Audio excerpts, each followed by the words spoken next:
الحمد لله وحده والصلاة والسلام على من لا نبي بعده أما بعد عن أبي سعيد الخدري رضي الله عنه قال قال رسول الله صلى الله تعالى عليه وسلم لتتبعن سنن من قبلكم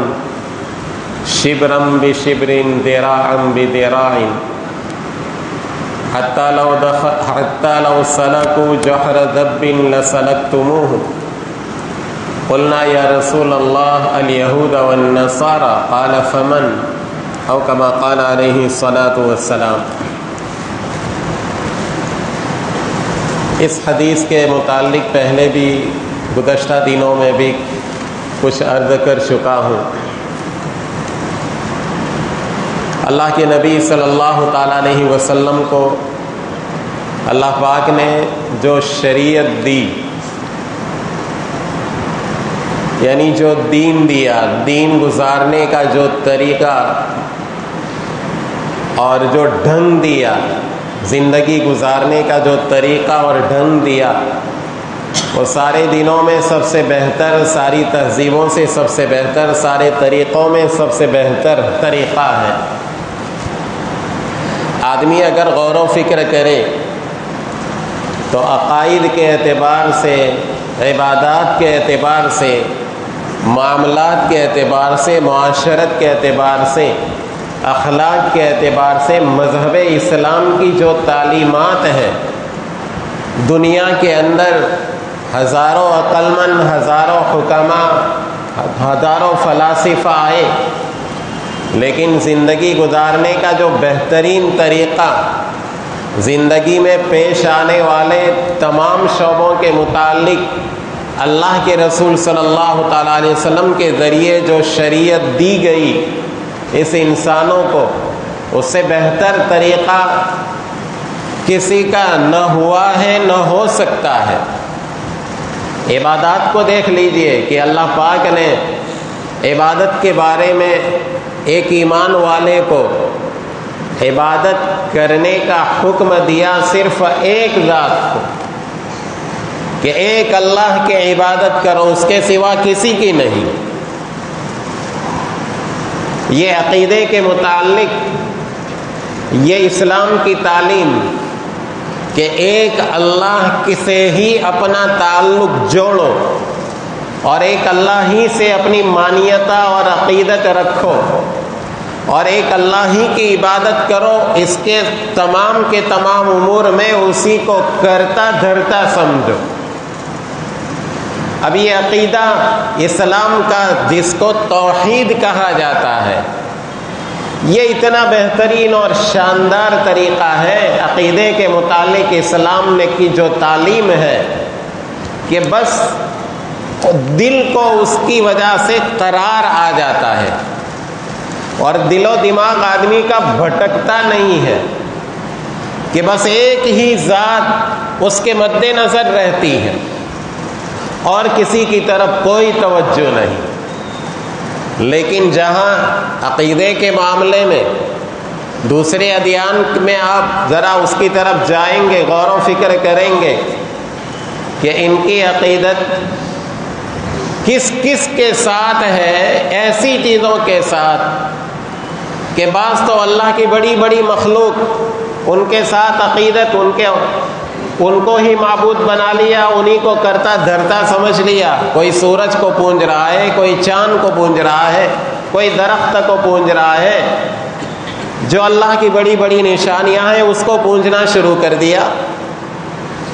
اور حتیٰ کہ جس چیز میں تھوڑا بھی پاور دیکھا، طاقت دیکھی، اس کو پونجنا شروع کر دیا۔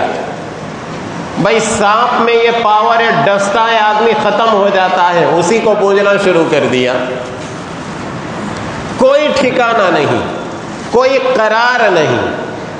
اب ایک آدمی کو کوئی ضرورت پیش آئی، اب یہ میں ضرورت کس کے سامنے پیش کروں؟ مختلف قسم کے دیوتا،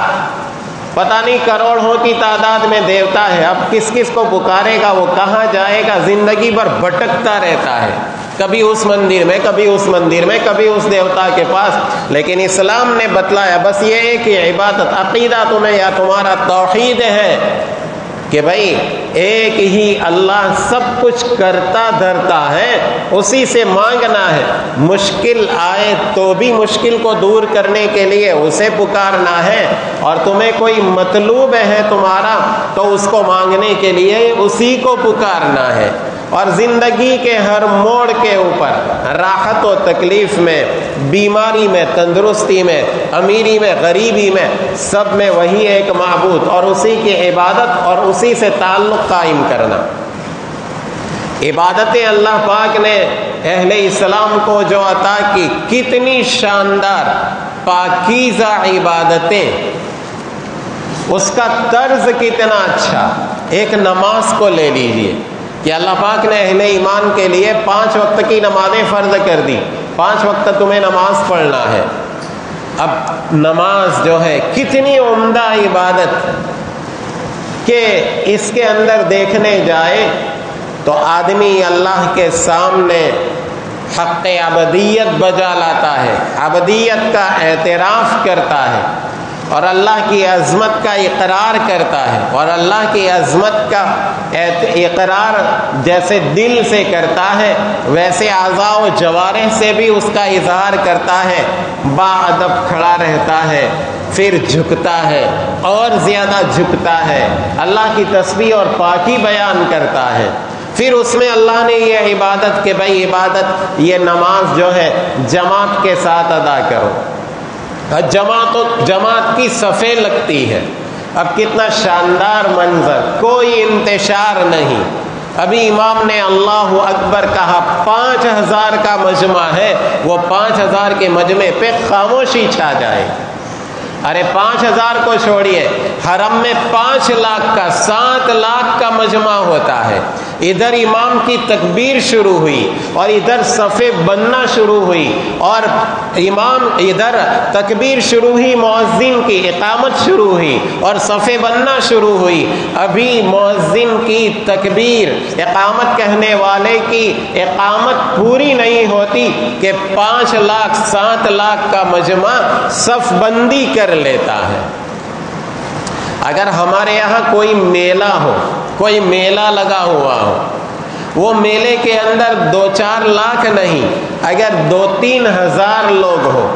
اگر ان کو اگر ہمیں وقت دیا جائے کہ ان سب کو آدھے گھنٹے کے اندر ایک لائن کے اندر کھڑا کر دیجئے، کوئی مائی کا لال ان کو آدھے گھنٹے کے اندر بھی ایک لائن میں کھڑا نہیں کر سکتا. اور یہاں 5-7 لاکھ کا مجمع ایک صف کے اندر کھڑا ہو جاتا ہے اور پورے مجمع پر خاموشی سا جاتی ہے. کتنی تہذیب، کتنی ڈسپلن کے ساتھ یہ عبادت ادا کی جاتی ہے. اور دوسری عبادتوں کو آپ شمار کریں، کتنی بہترین اللہ نے عبادت، زندگی گزارنے کا طریقہ، معاملات کا طریقہ سکھلایا کہ معاملات کس طریقے سے کریں گے. دھوکہ نہ ہو، جھوٹ نہ ہو، دغا اور فریب نہ ہو، کہ اور سود کے ذریعے کسی کو خون کو چوسنے کی بات نہ ہو. یہ ساری چیزیں حرام قرار دی گئی. معاشرت کے اندر ایک دوسرے کے حقوق بتلائے، اچھے اخلاق کی تعلیم دی کہ لوگوں کے ساتھ اچھے اخلاق سے پیش آؤ، درگزر سے پیش آؤ. تو کتنی، اب اللہ کے نبی صلی اللہ تعالیٰ علیہ وسلم چاہتے ہیں کہ ہماری یہ شریعت دوسری شریعتوں سے ممتاز رہے. اب یہ شریعت ہماری دوسری شریعتوں سے ممتاز رہے کا مطلب یہ نہیں کہ صرف کتابوں میں یہ ممتاز رہے، کہ عبادتیں کتابوں میں، معاملات کتابوں میں، معاشرت کتابوں میں، زندگی میں چلتی پھرتی زندگی کے اندر اس کا کوئی اثر نظر نہ آئے، اس کا کوئی مطلب نہیں. یہ اللہ نے جو شریعت دی ہے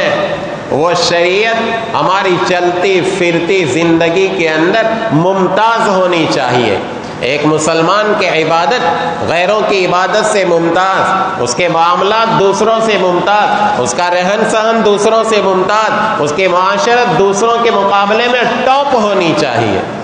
لیکن افسوس کی بات یہ ہے کہ معاملات اور معاشرت اور حسن اخلاق میں دوسری قومیں ہم سے آگے نکل گئی. یہ یہود و نصارہ جو ہیں جو لوگ یورپ کے شہروں کا اور یورپ کے ملکوں کا سفر کرتے ہیں، وہ جا کے بتلاتے ہیں کہ ان میں ایمان نام کی چیز نہیں ہے، باقی ہمارے جتنے بھی اخلاق ہونے چاہیے، شریعت نے جو اخلاق ہمیں عطا کیے ہیں اور زندگی کے گزارنے کا اچھا ڈھنگ دیا ہے، معاشرت جو دی ہے، ان میں اکثر ان لوگوں میں پائی جاتی ہے۔ تو ہماری اچھی باتیں، اچھے اخلاق، اس کے اوپر وہ عمل کر رہے ہیں، اور ہمارے یہاں وہ اخلاق سارے کتابوں میں بند۔ ہمارے نوجوان لڑکے اور ہمارے سمجھدار لڑکوں اب آپس کے اندر ملیں گے، ان کی ابتدا بات کرنے کی گالی سے ہوگی۔ اگر معمولی سا کسی کو کوئی تکلیف پہنچے گی، فحش گالی زبان کے اوپر آ جائے گی۔ معمولی سا کچھ انبن ہوا آستینیں چڑھ جائے گی، لٹ نکل جائیں گے، گالم گلوچ شروع ہوگا، ایک دوسرے کی کتابیں کھولی جائے گی، معمولی سا کچھ ہو گیا۔ تو اب دیکھنے جائے تو ہمارا یہ جو شریعت ہے، اللہ کے نبی صلی اللہ تعالی علیہ وسلم چاہتے ہیں کہ اس کا امتیاز ہماری زندگیوں کے اندر آئے، پتہ چلے کہ یہ ایک مسلمان ہے، یہ ایک ایمان والا ہے۔ تو آپ صلی اللہ تعالی علیہ وسلم نے اس کے خلاف امت نہ جائے، اسے متنبع کرنے کے لیے کہ مستقبل میں ایسے حالات پیش آئیں گے کہ یہ امت دوسری امتوں کا اور جہالت اور ضلالت اور گمراہ لوگوں کا اتباع کرے گی، اس سے اللہ کے رسول صلی اللہ تعالی علیہ وسلم نے پہلے سے متنبع کر کے روک دیا، اس سے گویا امت کو متنبع کر دیا، ساودھان کر دیا۔ اللہ کے رسول صلی اللہ تعالی علیہ وسلم نے فرمایا لَتَتَّبِعُنَّ سَنَنَ مَنْ قَبْلَكُمْ، کہ ضرور تم میں سے کچھ لوگ ایسے ہوں گے، ضرور تم اگلے لوگوں کے طریقوں کا اتباع کرو گے، شبرم بشبرن ذراعم بذراع، یعنی بالکل برابر سرابر، اس میں کوئی کمی نہیں رکھو گے۔ حتی لو دخلوا جحر ذب لدخلتموہ،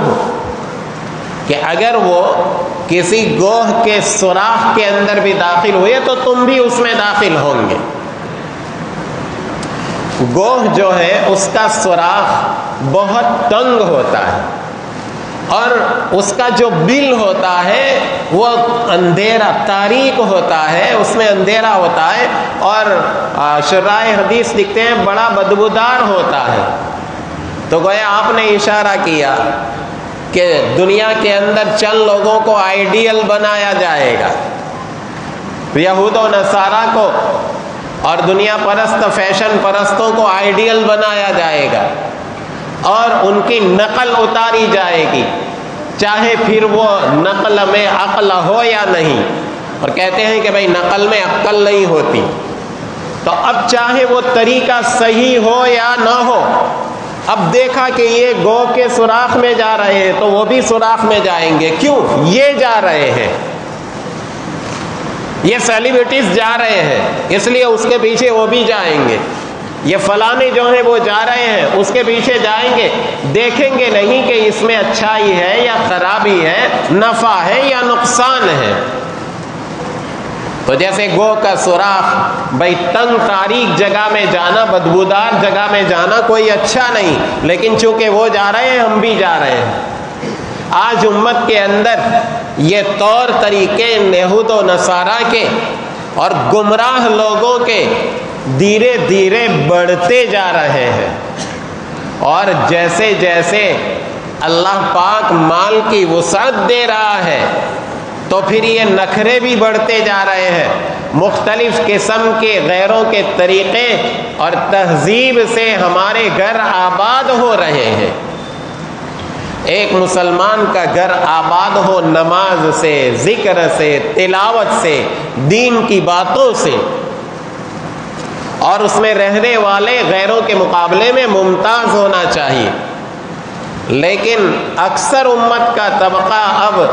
دوسروں کی نقل اتارنے کے اندر لگا ہے، انہی غیروں کی نقل میں سے ایک نقل ہے یہ برتھ ڈے کی رسم، کہ چھوٹے چھوٹے بچوں کا برتھ ڈے منایا جاتا ہے، کہ بھائی چونکہ دنیا والے مناتے ہیں برتھ ڈے تو ہم بھی منائیں گے برتھ ڈے۔ اب دھیرے دھیرے بچوں سے یہ شروعات، بڑوں کے اندر تو الحمدللہ ابھی یہ مصیبت آئی نہیں، اللہ محفوظ رکھے، لیکن مجھے پتا چلا کہ ایک جو ہے نوجوانوں کے اندر ایک یہ رسم آ رہی ہے اینیورسری کی، بھائی شادی کی اینیورسری، کہ بھائی فلاں ہماری شادی کا 1 سال پورا ہوا تو اب جو ہے وہ کیا ہے نکاح کی اینیورسری جو ہے وہ منائیں گے، اسٹیٹس کے اوپر رکھیں گے، بھائی نکاح کو 1 سال ہوا۔ بھائی یہ تو 100% غیروں کا طریقہ ہے اور یورپین طریقہ ہے۔ شریعت کے اندر، ہماری شریعت میں نکاح ہوتا ہے زندگی بھر کے لیے،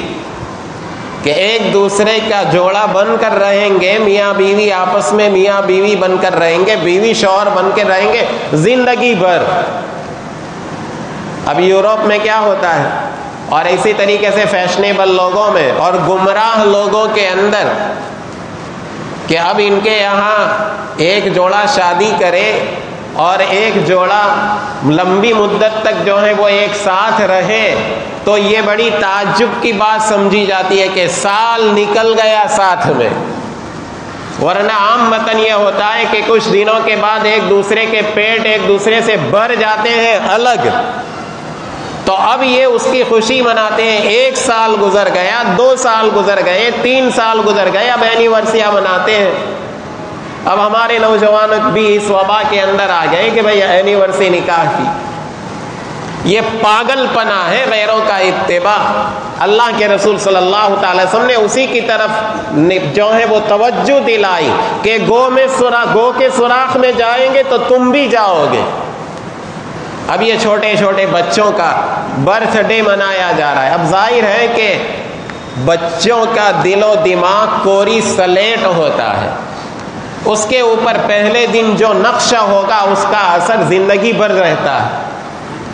اب یہ بچے اللہ کی دین ہے، نعمت ہے، ویسے امانت بھی ہے،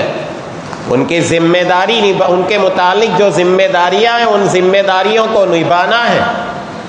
ان ذمہ داریوں میں سے ایک یہ بھی ہے کہ شریعت سے اور شرعی تہذیب سے ان کو واقف کرانا ہے، اسلامی طریقے سے روشناس کرانا ہے۔ اب یہ برتھ ڈے ان کے منائے جائیں گے تو ظاہر ہے وہ سوچیں گے کہ یہ بھی کوئی طریقہ ہے ہمارا زندگی گزارنے کا، اور شاید یہ بھی ہماری شریعت کے اندر شامل ہو، اور خلاف شریعت چاہے وہ نہ ہو، وہ تو بیچارے گناہ کو گناہ سمجھتے ہی نہیں ہیں کہ بھئی یہ کوئی گناہ، اگر خلاف شریعت کا حکم نہ سمجھے تو گناہ اس کو سمجھیں گے نہیں۔ غیروں کے طریقہ کا اتباع کیا ہوتا ہے ان کو کچھ سمجھ نہیں۔ اب والدین جو ہے وہ اس کا برتھ ڈے منائیں گے، کیک منگوائیں گے، موم بتیاں جلائیں گے، اور باقاعدہ جیسے غیر مسلم اور غیر جو ہے گمراہ لوگ جس طریقے سے برتھ ڈے مناتے ہیں یہ ہمارے گھروں کے اندر یہ برتھ ڈے منائے جاتے ہیں، اور واٹس ایپ پر اس کو رکھا جاتا ہے، اسٹیٹس کے ذریعے اس کا اشتہار کیا جاتا ہے۔ یہ بڑے افسوس کی بات ہے کہ اللہ کے رسول صلی اللہ تعالی علیہ وسلم اور صحابہ کرام اتنی قربانیاں دی انہوں نے دین کے لیے، اور آج بھی امت کا ایک طبقہ قربانی دے رہا ہے، لیکن بس ہم اپنی مستی کے اندر ہیں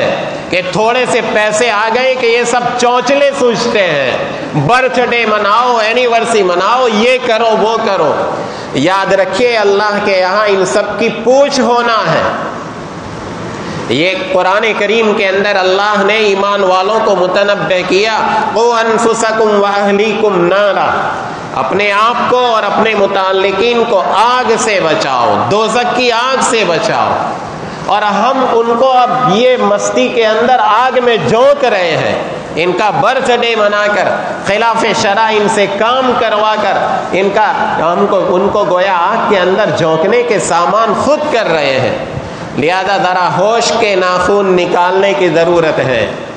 کہ دینیوی معاملے کے اندر ہم جیسے ہوشیار رہتے ہیں، چالاک رہتے ہیں، دینی معاملات میں بھی ہمیں ہوشیار اور چالاک رہنے کی ضرورت ہے۔ قرآن نے تو کہا لا ترکنوا الی الذین ظلموا فتمسکم النار، کہ اے ایمان والو ظالموں کی طرف جھکاؤ بھی مت رکھو، فتمسکم النار، کہ کہیں تمہیں آگ پکڑ لے۔ خالی جھکاؤ سے منع فرمایا تو پورا ان طریقوں کو ہمارے معاشرے کے اندر شامل کرنا، ہماری زندگی کے اندر شامل کرنا، اس کی گنجائش کہاں ہوگی؟ لہذا یہ خاص کر کے یہ بچوں کو جو ہم ایسے ماحول کے اندر کہ ان کے دین و ایمان کے لالے پڑے ہوئے ہیں، ان کو مرتد بنانے کی سازشیں ہو رہی ہیں، اور ایسے معاملے ایسے ماحول میں ہمیں کتنا متربک رہنے کی ضرورت ہے کہ اگر وہ جائز کام بھی کہ جو ان کو گمراہی کی طرف لے جا سکتا ہے، اس کی گنجائش جب نہیں نکل سکتی تو یہ سراسر غیروں کی مشابہت اختیار کرنے کی گنجائش کہاں سے نکلے گی؟ لہذا اس کے بارے میں تھوڑا حساس ہوئیے۔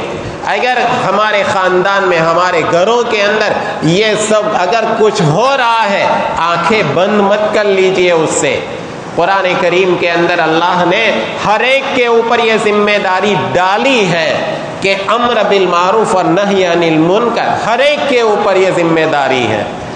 میرے گھر میں کچھ ہو رہا ہے تو میں ذمہ دار ہوں اس سے روکنے کا، میرے خاندان میں ہو رہا ہے میری اوپر ذمہ داری ہے اس سے روکنے کا۔ لہذا ایک دوسرے کی، جیسے کوئی بیمار ہو، بیمار پرسی کے لیے جاتے ہیں، خدا نخواستہ اگر آپ سنیں کہ ہمارے خاندان میں فلانی جگہ برتھ ڈے منائے گئے، سارے جو ہیں وہ کیا ہے خاندان والے پرانے کپڑے پہن کے جائیے، تیری تعزیت کے لیے آئے ہیں،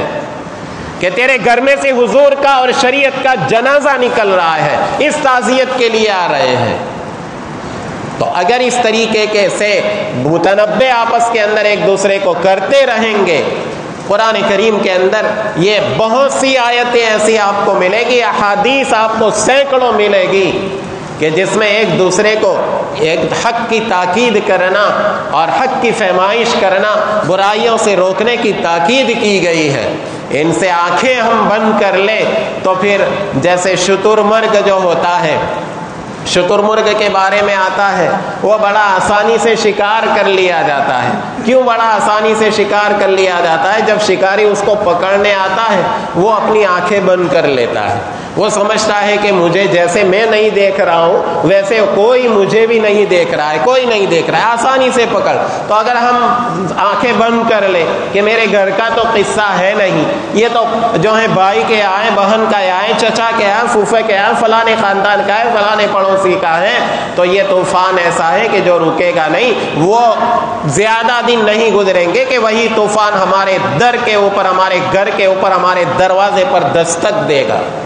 لہذا اس سے پہلے کہ ہم خود اس برائی کے اندر مبتلا ہو جائے، اپنے اڑوس پڑوس میں، اپنے خاندان میں اگر ایسی برائیاں ہو رہی ہیں، ان کی خبر لیجئے، ان کو فہمائش کیجئے اور ان کو دین و شریعت کی بات سمجھائیے اور اس کے نقصانات سے آگاہ کیجئے۔ اللہ پاک عمل کی توفیق عطا فرمائے۔ وآخر دعوانا الحمدللہ۔